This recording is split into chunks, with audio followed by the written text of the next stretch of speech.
আমাদের বিরোধী দলীয় বন্ধুরা ভাষণ শুনতে চাননি, চলে গিয়েছেন, ভালো কথা। কিন্তু সেই ভাষণের উপর আলোচনার জন্য তিনি কালকে প্রস্তাব করেছেন 50 ঘন্টা বরাদ্দ করা হোক।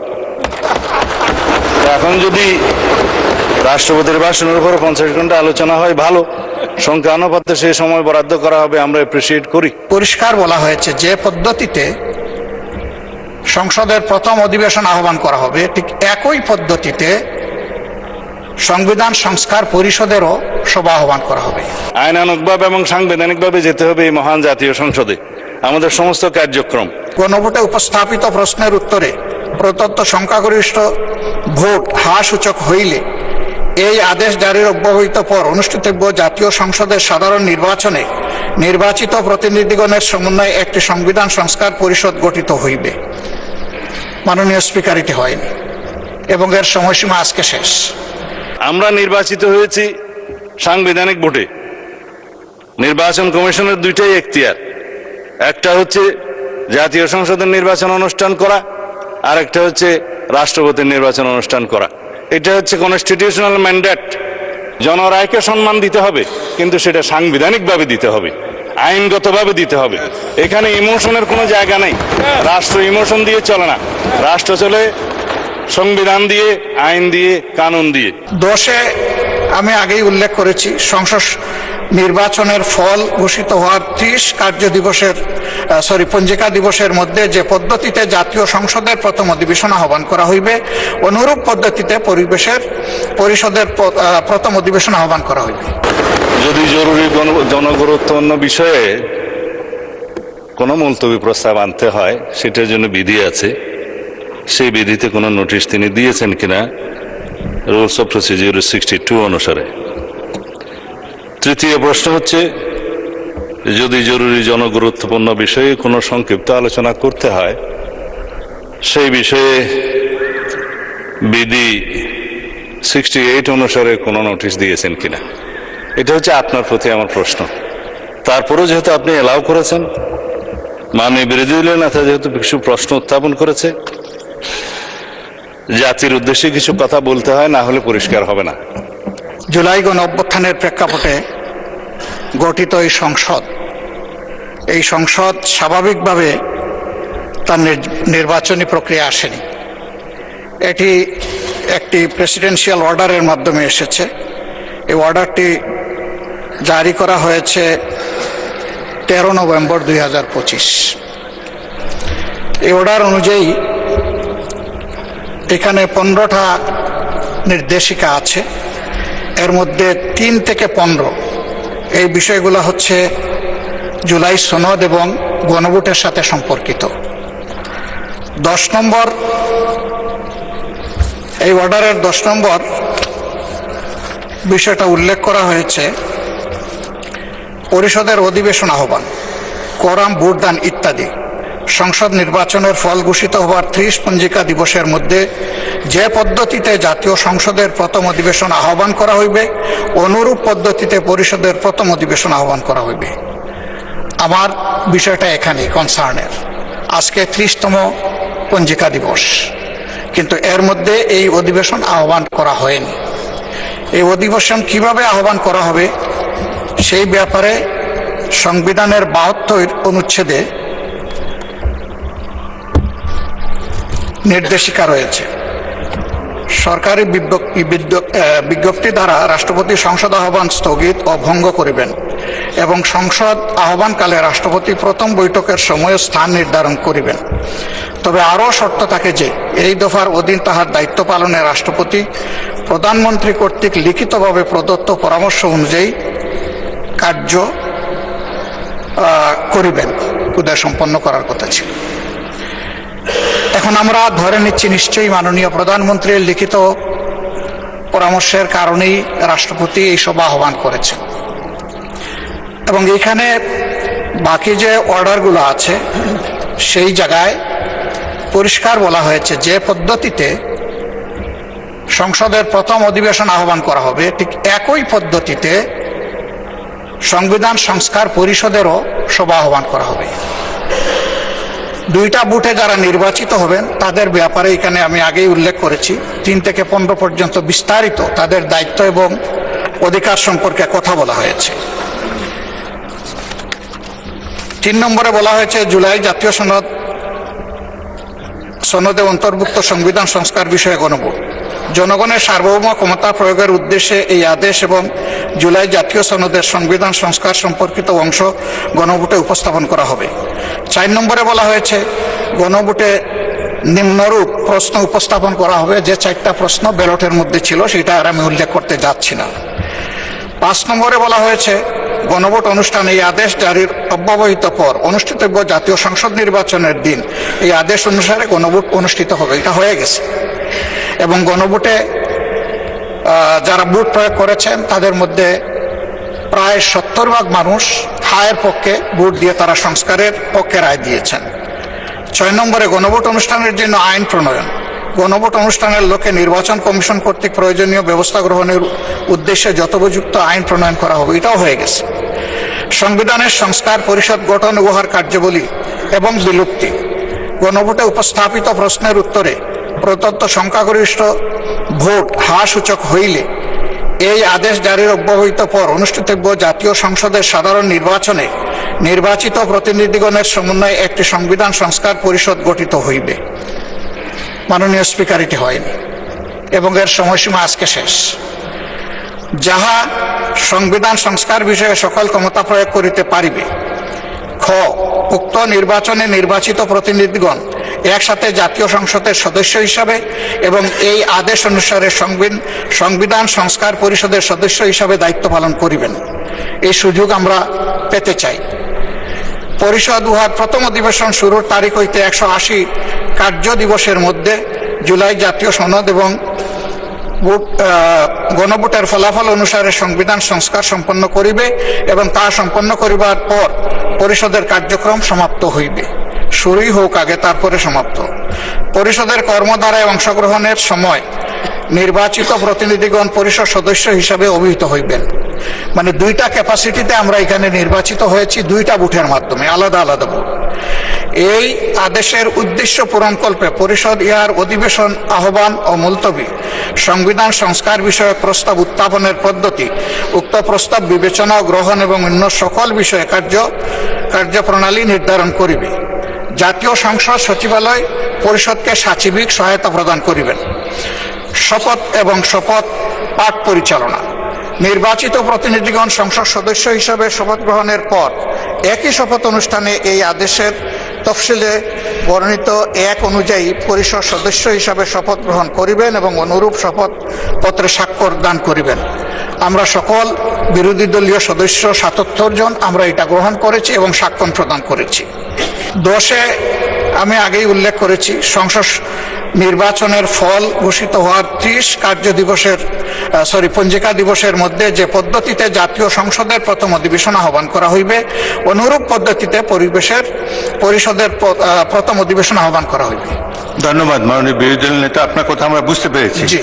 এখন আমি ট্রেজারি বেঞ্চ থেকে এই সম্পর্কে বক্তব্য আশা করছি। ধন্যবাদ মাননীয় স্বরাষ্ট্রমন্ত্রী। মাননীয় স্পিকার, আপনাকে ধন্যবাদ। আপনি প্রথমত আমি প্রশ্ন রাখবো, মাননীয় বিরোধী দলীয় নেতাকে কোন বিধিতে এই সময় বিফোর 71 অ্যালাউ করেছেন? This is my point of order. Second হচ্ছে, যদি জরুরি জনগুরুত্বপূর্ণ বিষয়ে কোনো মুলতবি প্রস্তাব আনতে হয় সেটার জন্য বিধি আছে, সেই বিধিতে কোনো নোটিশ তিনি দিয়েছেন কিনা রুলস অফ প্রসিডিউর 62 অনুসারে। তৃতীয় প্রশ্ন হচ্ছে, যদি জরুরি জনগুরুত্বপূর্ণ বিষয়ে কোনো সংক্ষিপ্ত আলোচনা করতে হয় সেই বিষয়ে বিধি 68 অনুসারে কোনো নোটিশ দিয়েছেন কিনা। এটা হচ্ছে আপনার প্রতি আমার প্রশ্ন। তারপরেও যেহেতু আপনি এলাও করেছেন, মাননীয় বিরোধী দলীয় নেতা যেহেতু কিছু প্রশ্ন উত্থাপন করেছে, জাতির উদ্দেশ্যে কিছু কথা বলতে হয়, না হলে পরিষ্কার হবে না। তিনি পুরো জুলাই জাতীয় সনদ, সংবিধান সংস্কার বাস্তবায়ন আদেশ 2025 টপ টু বটম পড়েছেন এ টু জেড। এটা আদেশ নম্বর 1/2025 13ই নভেম্বর। আমি হাউসের বাইরে বিভিন্ন জায়গায় আলোচনায় বলেছিলাম রাষ্ট্রপতি অধ্যাদেশ জারি করতে পারেন যখন হাউস সেশনে থাকে না, আর্টিকেল 93 অনুসারে। এবং এই আর্টিকেল 93 অনুসারে আপনি দেখবেন মাননীয় স্পিকার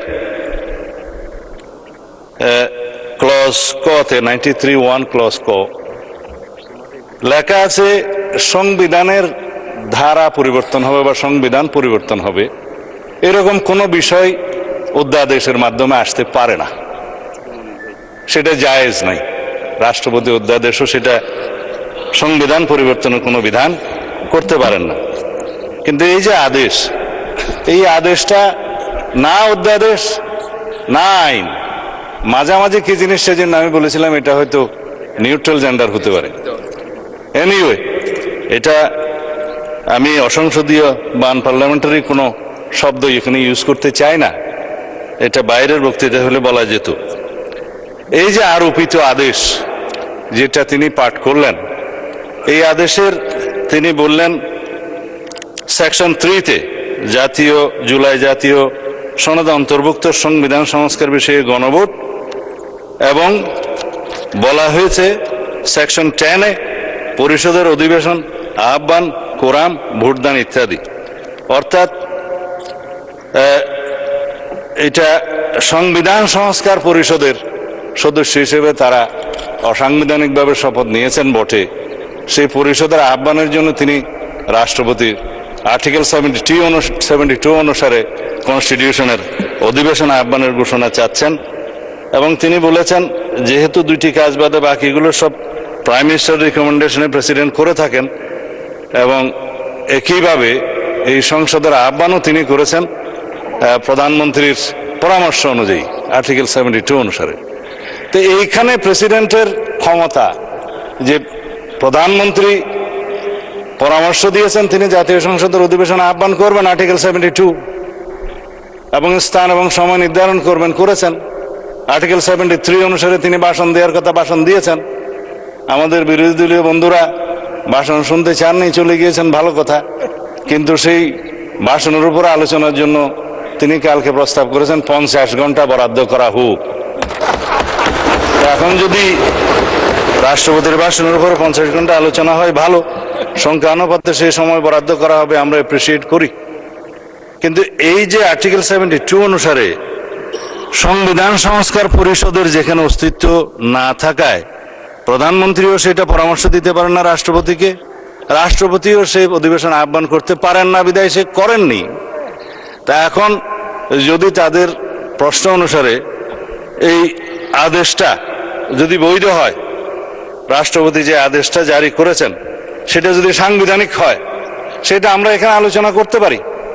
ইদানিং একটা আলোচিত বিষয় হয়েছে, জুডিশিয়ারিতে সেটা আপিল হয়েছে, রিট হয়েছে, এই সংবিধান সংস্কার বাস্তবায়ন আদেশ এইটা এবং গণভোটের সার্টেন পোর্শন কেন আনকনস্টিটিউশনাল ডিক্লেয়ার করা হবে না, সেই মর্মে রুলও জারি করা হয়েছে শুনলাম।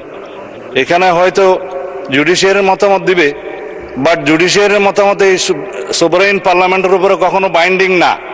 কিন্তু এই সোভারেইন পার্লামেন্ট কখনো আবার এমন কোনো আইন প্রণয়ন করতে পারে না যেটা জুডিশিয়ারিতে যে চ্যালেঞ্জ হয়ে নাল অ্যান্ড ভয়েড হয়ে যাবে, আল্টারভায়ার্স টু দি কনস্টিটিউশন হয়ে যাবে। তো সুতরাং আমাদেরকে উভয় দিকে লক্ষ্য রেখে জাতির বৃহত্তর স্বার্থে আইনানুগভাবে এবং সাংবিধানিকভাবে যেতে হবে এই মহান জাতীয় সংসদে আমাদের সমস্ত কার্যক্রম। এখন যদি বলা হয় যে গণভোটের রায় বাস্তবায়নের জন্য সংবিধান সংস্কার পরিষদ গঠন করতে হবে, মানলাম আমরা নির্বাচিত হয়েছি সাংবিধানিক ভোটে। নির্বাচন কমিশনের দুইটাই এখতিয়ার, একটা হচ্ছে জাতীয় সংসদের নির্বাচন অনুষ্ঠান করা, আর একটা হচ্ছে রাষ্ট্রপতির নির্বাচন অনুষ্ঠান করা। এটা হচ্ছে কনস্টিটিউশনাল ম্যান্ডেট, যেটা নির্বাচন কমিশন পালন করতে বাধ্য। কিন্তু আরেকটা আইন হয়েছে গণভোটের জন্য, এটা আমরাও প্রস্তাব করেছিলাম, যেহেতু আইনি ভিত্তি চেয়েছেন সবাই জুলাই জাতীয় সনদের, যে জনগণ কি বলে আমরা দেখি। সেখানে জুলাই জাতীয় সনদ যেভাবে স্বাক্ষরিত হয়েছে রাজনৈতিক সমঝোতার দলিল হিসেবে ঐতিহাসিকভাবে যেটা স্বাক্ষরিত হয়েছে তার উপর ভিত্তি করে জুলাই জাতীয় সনদের পক্ষে এদেশের জনগণ আছে কি নাই সেই প্রশ্নে গণভোট হতে পারে, এবং সেটা একদিনে হবে না, 2 দিনে হবে, সেই বাহাস অনেকদিন হয়েছে, অতঃপর একদিনে অনুষ্ঠিত হয়েছে। এবং সেই ব্যালটে গণভোটে হ্যাঁ এবং না লেখা ছিল, কিন্তু এই আদেশটা মাঝখানে জারি করে আরেকটা প্রশ্ন ওখানে ইন্ট্রোডিউস করে দেয়া হয়েছে যে এই প্রশ্নে গণভোট দেয়া হলো 4টা প্রশ্ন, যে প্রশ্নের মধ্যে একটা বিশাল প্রশ্ন জুলাই জাতীয় সনদের সমঝোতা হয়নি, এটা একটা জবরদস্তিমূলক আরোপিত আদেশ করে সেই আদেশের একটা প্রশ্ন গণভোটের মধ্যে দেয়া হলো, যেটা আমার পড়তে লাগছে 3.5 ঘন্টা। জনগণ সেটা পড়ে হ্যাঁ এবং না দিয়েছে কিনা আমি জানি না, তবে 4টা ভোট 4টা প্রশ্ন, সেই প্রশ্নের মধ্যে একটা অ্যান্সার দিতে বলা হয়েছে, আইদার হ্যাঁ অথবা না বলুন। কিন্তু 4টা ভোটে তো 4টা প্রশ্ন থাকা উচিত ছিল যে আমরা কোন কোন প্রশ্নে হ্যাঁ বলবো, কোন কোন প্রশ্নে না বলবো, সেই অপশনও ছিল না। আমি সেই লম্বা বাহাসে যাচ্ছি না, তারপরও গণভোটের রায় যদি বাস্তবায়ন করতে হয়, সেই গণভোট এই আইন অনুসারে, সেই রায় অনুসারে সংবিধানে আগে সংস্কার আসতে হবে, সংবিধানের সংশোধন আসতে হবে। সংবিধানে যদি সেটা আমরা গ্রহণ করি, তারপরে সেই গণভোটের রায় বাস্তবায়নের জন্য তখন সংবিধান যদি এটা কন্টেইন করে, ধারণ করার পরে তখন যদি পরিষদের সদস্য হিসেবে শপথ নিতে হয়, সেটা তখনকার ব্যাপার হবে, সেটা আমরা let us have debate on it. তবে এখন এই সংবিধান সংশোধনের জন্য আমরা এই সেশনে বিল আনতে পারবো কিনা সেটা যথেষ্ট সন্দেহ আছে।